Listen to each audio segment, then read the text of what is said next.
Thank you, Mr. Speaker. Pleased to rise today and speak to our Opposition Day motion. First off, Mr. Speaker, the Canadian public is getting all too used to not taking what the Conservative government says to them at face value. In 2008, the Prime Minister claimed that as long as I will be Prime Minister, there will be no new taxes. In the budget speech, the Finance Minister claimed that his budget would not raise taxes. Yet, all too predictably, the budget that was presented to Parliament last month shows that the Conservatives aren't living up to their promises. In fact, the budget detailed three separate types of tax increases. Firstly, through changes to the general preferential tariff regime. Secondly, by changing current tax rules relating to credit unions, safety deposit boxes, and workers' funds. And finally, by adding the GST-HST to previously exempted types of parking, including at schools, municipal parking lots, and most shockingly, Mr. Speaker, at hospitals. The tax hikes, which were detailed in Budget 2013, will cost Canadians $8 billion over the next 5 years. The Conservative MP's opposition will no doubt tell you that it isn't a tariff and it's not a tax, but this simply isn't true. Let us stamp out that argument from the outset, Mr. Speaker. Even the Encyclopedia Britannica defines a tariff as a tax levied upon goods as they cross national boundaries, usually by the government of the importing country. The government can call these tariff changes whatever they want, but that doesn't change what they are, Mr. Speaker, a tax increase, and one that will hit the poorest Canadians the hardest. Mike Moffat, an assistant professor at the University of Western Ontario, has summarized the entirety of these tariff changes most succinctly when he said, these tax increases are also likely to be regressive in nature. So, what products will be hit by these tax changes, Mr. Speaker? It's a pretty long list, including bicycles, baby carriages, coffee makers, scissors, rubber sandals, vinegar, umbrellas, paintbrushes, and perfume, just to name a few. So let's look at some of these in a little more detail, Mr. Speaker. Canada imports bicycles worth $125 million from countries covered by the general preferential tariff regime. The changes in the budget will see the tariff on imported bicycles increase from 8.5% to 13%, which will cost Canadians between $5 and $6 million a year. Ironically, the government were all too happy to shout from the rafters about their cut in tariffs on sporting equipment. But while they give with one hand, they take away with the other.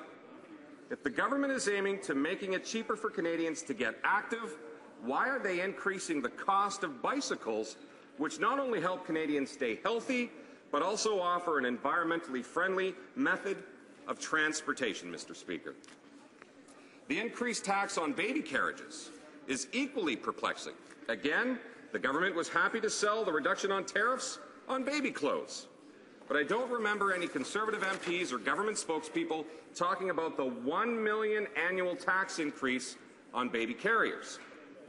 Roughly 90% of all baby carriages imported into Canada come from countries covered by the general preferential tariff regime. And these means that a huge majority of baby carriages will see a 3% tariff rise. But, Mr. Speaker, probably the most surprising of these tax increases is the government's iPod tax. The hypocrisy of the Conservatives on this is shocking, Mr. Speaker. Not only did they promise no new taxes, but they have specifically promised no tax on iPods. A joint statement issued by the Minister of Heritage and the then Minister of Industry in December 2010 stated that during this fragile economic recovery, the last thing Canadian families and consumers need is a massive new tax on iPods. But given this statement, why is the government now implementing a tariff increase on MP3 players, which equates to a 5% iPod tax, Mr. Speaker? The Conservatives would have you believe that this tariff will not be applied to iPods due to a special exemption dated back to 1987 on devices that are plugged into a computer. The problem with this argument is that it has already been refuted by a government department. Excuse me, Mr. Speaker. An internal memo from March 2012 by the Canadian Border Services Agency states that they are cracking down on this exemption as the application process, which has not been fulfilled on most MP3 players, requires a certificate for each product to be signed by the consumer. CBSA, explaining their crackdown, says that as the vast majority of end users of these products are consumers, it is expected that the required certification will not be available, as the onus is on the importer to have the required certificate completed by the consumer, typically at the time of sale, and that the crackdown will likely result in a significant amount of customs duty being reassessed and will not be well received by the importing community.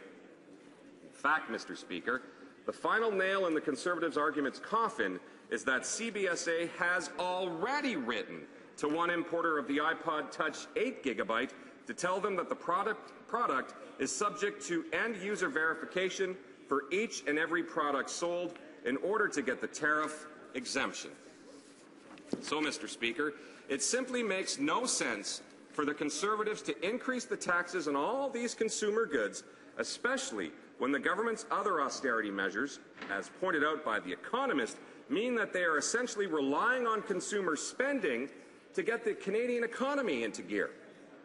In fact, both BMO Chief Economist Doug Porter and Martin Schwartz, CEO of the bike manufacturer Doral Industries, have pointed out that most likely consumer response to these tariff changes will be an increase in cross-border shopping, therefore hurting Canadian businesses. Mr. Speaker, I would also like to talk briefly about some of the other tax increases in this budget. Both the elimination of the tax credits for labor-sponsored venture capital corporations or workers' funds and of the preferential tax rate for credit unions smack of ideological attacks, Mr. Speaker. The elimination of the workers' fund tax credit will particularly hurt middle-class Canadians who were eligible for a tax credit of 15% on investments of up to $5,000. Mr. Speaker, this tax increase seems to be a direct attack on the labour movement, which will hurt the venture capital sector in Canada more generally. Just last year, Mr. Speaker, the government announced its desire to help Canada's venture capital industry, which lags behind its U.S. counterpart. But then, it turns around and kicks one of the legs away from underneath them, Mr. Speaker. It is no surprise that Canada's Venture Capital and Private Equity Association has expressed its disappointment with this tax increase, Mr. Speaker. Similarly, the elimination of the preferential tax rate for credit unions seems like nothing more than a cash grab on an industry which offers ethical and lower-risk financial services to Canadians.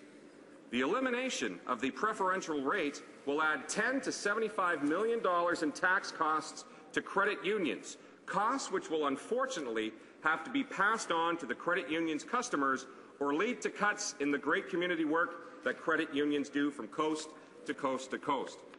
In fact, the only people who are happy with this decision are the banks, Mr. Speaker, who will see their competition weakened. Mr. Speaker, it is quite clear that the tax increases announced in this budget will do nothing to help consumers, will hurt Canadian businesses as more people look to shop in the U.S., and weaken competition in the financial sector. But it also proves that Canadians can't trust the promises made by the Conservatives, Mr. Speaker. So, Mr. Speaker, it is time for the government that the public can trust will do what it says, Mr. Speaker, and that is why I urge my colleagues to support this motion. Thank you, Mr. Speaker.